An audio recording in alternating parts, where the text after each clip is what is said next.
मोहतरम नाज़रीन किराम, अस्सलामु अलैकुम वरहमतुल्लाहि वबरकातुह। आप देख रहे हैं नासरी मीडिया न्यूज़ सर्विस। अगर अब तक आपने हमारे चैनल को सब्सक्राइब नहीं किया है तो चैनल को सब्सक्राइब करके बेल आइकन ज़रूर दबाएं, अपने दोस्तों में शेयर ज़रूर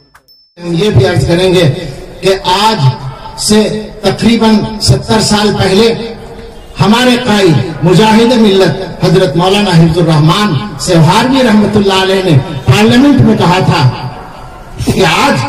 अगर हिंदुस्तान की सरजमीन पर गांधी जी, जवाहरलाल नेहरू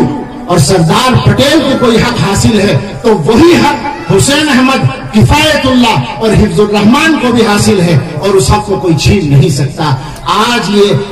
आजिज बंदा, कमजोर बंदा दारुल देवबंद के ताकतवर स्टेज से सफाई के साथ ये बात कहना चाहता है कि आज हिंदुस्तान में अगर हमारे वजीर आजम नरेंद्र मोदी को, हमारे वजीर दाखिला अमित शाह को और हमारे आरएसएस के चीफ मोहन भागवत जी को कोई हक हासिल है तो वही हक मौलाना अरशद मदनी को, महमूद मदनी को, मौलाना अबुल कासिम नौमानी को, अब्दुल खालिक मद्रासी को, मौलाना राजा हसनी को, वही रहमानी को, यहाँ तक के इस बंदे आज के वही सलमान गुजरानी को भी हासिल है। और हिंदुस्तान में कश्मीर से लेकर कन्याकुमारी तक हर गांव के रहने वाले हर अब्दुल्ला अब्दुल रहमान को हासिल है और उनको इस हक को कोई छीन नहीं सकता। अल्लाह हर इस मुल्क की हिफाजत